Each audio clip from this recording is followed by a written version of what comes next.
नमस्कार दोस्तों, आज का जो हमारा टॉपिक है वो है इन्वायरमेंट के ऊपर। अब आप कहोगे सर पर हमको तो जियोपॉलिटी में इंटरेस्ट है, फिर इन्वायरमेंट मत पढ़ाओ, हम नहीं देखेंगे।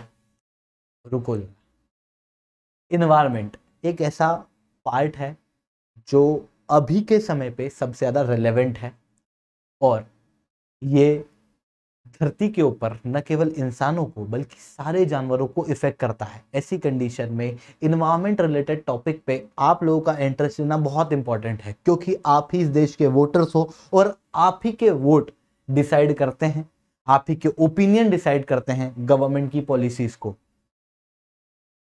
अमेरिका के पूर्व राष्ट्रपति ये कहते हैं कि we are the first generation who are experiencing climate change and we are the last one who can do something about it।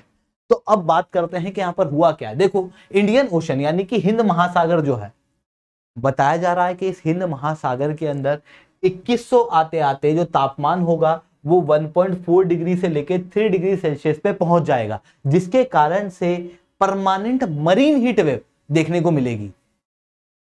Cyclone बहुत ज्यादा आएंगे, फ्रिक्वेंटली आएंगे, समुद्र का लेवल बढ़ेगा, साथ में मछलियों की डेथ होगी, मछुआरों की लाइवलीहुड के ऊपर असर पड़ेगा। अब आप कहोगे सर बट हम तो ऑलरेडी ये मान रहे हैं ना कि धरती का तापमान 1.5 डिग्री सेल्सियस से बढ़ जाएगा, तो ये 1.4 से 3 डिग्री 2100 तक पहुंचते पहुंचते कौन सी बड़ी बात तो ठीक है, बट यहां पर अर्थ का तापमान और ओशन का तापमान दोनों अलग अलग है, क्योंकि ओशन ना स्लो गर्म होता है, लैंड जल्दी गर्म होती है। तो जब ऑन एन एवरेज हम धरती का तापमान लेते हैं तो धरती का तापमान समुद्र के मुकाबले ज्यादा आता है। ऐसा क्यों? क्योंकि समुद्र के अंदर पानी है और पानी की जो हीट कैपेसिटी होती है, स्पेसिफिक हीट, वो कम होती है। क्योंकि स्पेसिफिक हीट कम होती है, ऐसी कंडीशन में ज्यादा एनर्जी लगती है उसे गर्म करने के लिए।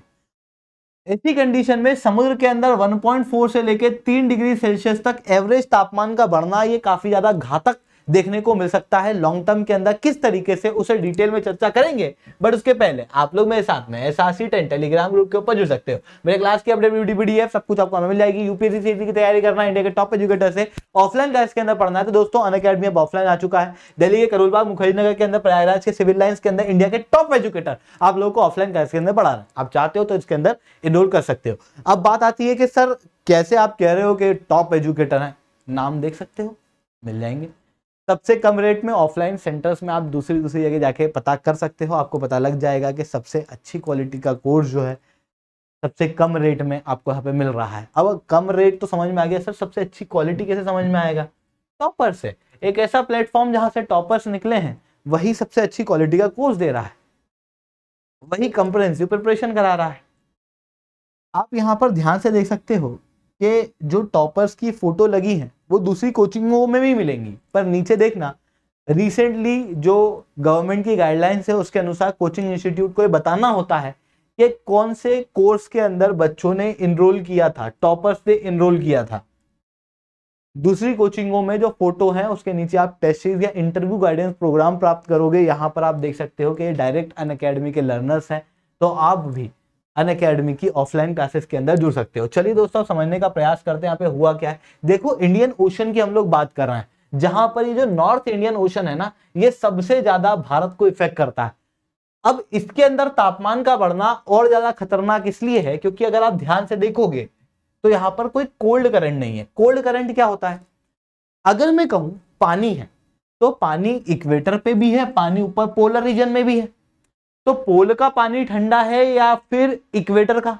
आप कहोगे सर लॉजिक बताता है कि सूरज की डायरेक्ट रोशनी इक्वेटर पे ज्यादा पड़ती है तो इक्वेटर का पानी गर्म होता है। तो ऐसा पानी जो इक्वेटर से आता है वो गर्म होता है, और ऐसा पानी जो पोल से आता है, ऊपर से आता है, वो ठंडा होता है। नॉर्थ इंडियन ओशन को देखना, ये नॉर्थ इंडियन ओशन है। इस इंडियन ओशन में पोल से पानी आने की कोई सुविधा ही नहीं है, जिसके कारण से ये रिलेटिवली यहां पर पहले ही पानी गर्म देखने को मिलता है, और जो पहले ही पानी गर्म है वो पानी और ज्यादा गर्म होता हुआ दिखाई देगा। अब जब ये पानी और ज्यादा गर्म होगा तो उसकी वजह से साइक्लोन की मात्रा बढ़ती हुई दिखाई देगी, और वो अभी भी दिखाई दे रही है। अरेबियन सी, जिसके अंदर फ्रीक्वेंटली साइक्लोन नहीं आते थे क्योंकि ये रिलेटिवली ठंडा था, अब इस अरेबियन सी के अंदर भी हर साल साइक्लोन देखने को मिल रहा है, न केवल ज्यादा फ्रीक्वेंसी से बल्कि ज्यादा इंटेंसिटी से। ऐसा क्यों होता है? देखो, जब मैं ट्रॉपिकल साइक्लोन की बात करता हूं तो ट्रॉपिकल साइक्लोन बेसिकली क्या है? बीच में लो प्रेशर, और इवन कोई भी साइक्लोन आसपास हाई प्रेशर। लो प्रेशर कहां क्रिएट होता है? जहां पर हाई टेम्परेचर होता है। तापमान अगर बढ़ेगा तो लो प्रेशर ज्यादा क्रिएट होगा, और लो प्रेशर ज्यादा क्रिएट होगा तो डिप्रेशन क्रिएट होगा, और फिर डिप्रेशन ही साइक्लोन के अंदर कन्वर्ट होगा।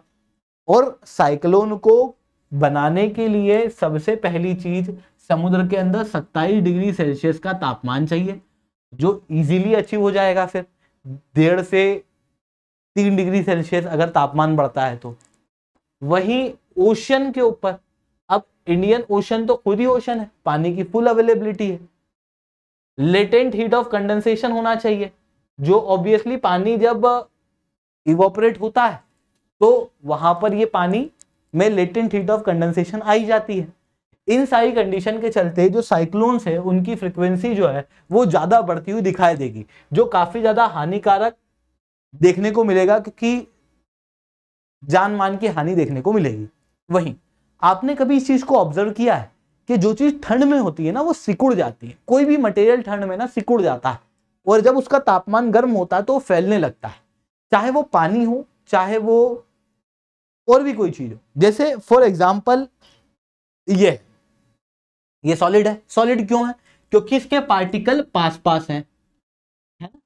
और पार्टिकल अगर पास पास है मतलब कम वॉल्यूम होल्ड कर रहा है। अगर मैं इसको जला दूं तो धीरे धीरे करके पिघलने लगेगा, मतलब पार्टिकल इतने दूर आ जाएंगे कि लिक्विड स्टेट में हो जाएगा।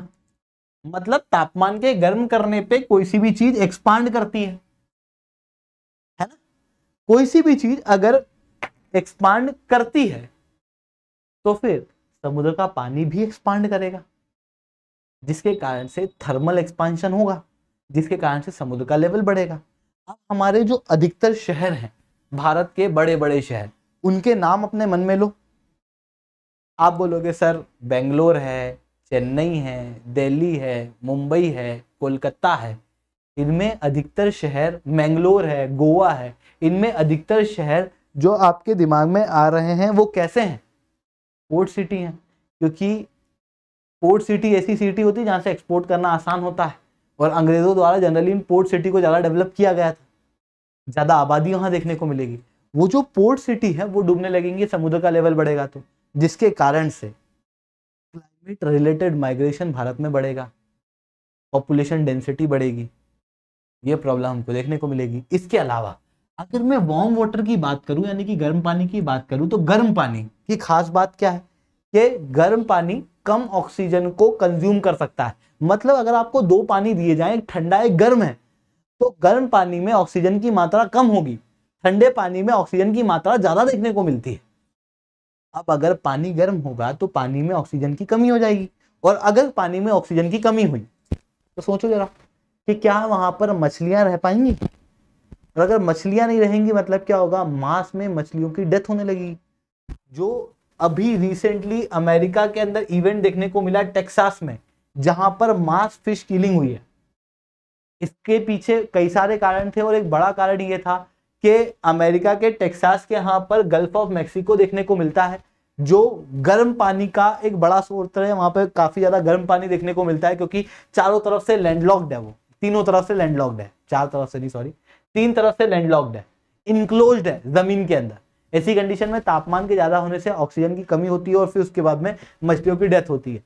तो ऐसी कंडीशन में अगर इंडियन ओशन का तापमान ज्यादा बढ़ा तो मछलियों की डेथ ज्यादा होने लगेगी, और मछुआरों की लाइवलीहुड पे भी असर पड़ेगा, और समुद्र की बायोडाइवर्सिटी के ऊपर भी। और जब समुद्र की बायोडाइवर्सिटी नष्ट होगी तो ऑब्वियसली देखो, धरती के ऊपर जो कार्बन डाइऑक्साइड हम प्रोड्यूस करते हैं, उन कार्बन डाइऑक्साइड का 40% भाग जो है वो समुद्र एब्जॉर्ब कर लेता है, वो कैपेसिटी समुद्र की कम हो जाएगी। वहीं कोरल रीफ, रिसेंटली NOAA की रिपोर्ट बताती है कि पिछले 1 दशक में चौथी बार मास कोरल ब्लीचिंग जो है वो पूरे वर्ल्ड के अंदर देखने को मिल रही है। तो बात आती है कि ये मास कोरल ब्लीचिंग क्या है, इसे मैं डिटेल में एक और वीडियो निकालूंगा, उसमें डिस्कस करूंगा, आप उसके अंदर देख सकते हो। पर कोरल ब्लीचिंग की वजह से अभी के लिए इतना समझो कि बायोडाइवर्सिटी का लॉस होगा, क्योंकि कोरल रीफ जो होती हैं वो समुद्र का रेन फॉरेस्ट होती है, यहाँ पर कई सारी बायोडाइवर्सिटी पाई जाती है, तो वो नष्ट होने लगेगी और उसकी वजह से पूरा जो समुद्र का इकोसिस्टम है वो हिल जाएगा, खास रूप से इंडियन ओशन का, जिसके कारण से भारत के अंदर कई सारी प्रॉब्लम जो है भविष्य के अंदर देखने को मिल सकती है, न केवल भारत में बल्कि पूरे वर्ल्ड में। इवन यहाँ पर एक और इम्पोर्टेंट पर्सपेक्टिव ये भी है कि भारत के अंदर जो मानसून आता है, बारिश होती है ना, वो मानसून क्यों आता है, वो डायरेक्ट इफेक्ट होता है इंडियन ओशन से, क्योंकि high pressure zone Indian ocean में ही बनता है। अब समुद्र का लेवल बढ़ने से या समुद्र का तापमान बढ़ने से मॉनसून पे भी असर पड़ेगा, और उसी मॉनसून के ऊपर हमारी एग्रीकल्चर डिपेंडेंट है, तो ऐसी कंडीशन में हमारा एग्रीकल्चर डिपेंड करेगा, उसी एग्रीकल्चर पे सेकेंडरी और टर्शरी एक्टिविटी चलती हैं, तो उनके ऊपर भी इम्पैक्ट पड़ेगा, फूड सिक्योरिटी के ऊपर इम्पैक्ट पड़ेगा, कई सारे इम्पैक्ट जो है वो यहाँ पर देखने को मिलेंगे। आई होप आप लोगों को ये सारी बातें समझ में आई होंगी। लेक्चर अच्छा लगा तो लाइक करना, लेक्चर बहुत अच्छा लगा तो नीचे कमेंट करना। यूपीएससी सीएससी की तैयारी करना है, इंडिया के टॉप एजुकेटर से ऑफलाइन क्लासेस के अंदर पढ़ना है, तो आप लोगों के पास में बहुत अच्छा मौका है। अनअकैडमी अब केवल ऑनलाइन नहीं रहा है, अनअकैडमी ऑफलाइन भी आ चुका है, दिल्ली के करोलबाग मुखर्जी नगर के अंदर, प्रयागराज के सिविल लाइन्स के अंदर ऑलरेडी हमारे सेंटर्स खोले जा चुके हैं, आप चाहते हो तो वहाँ पे विजिट कर सकते हो।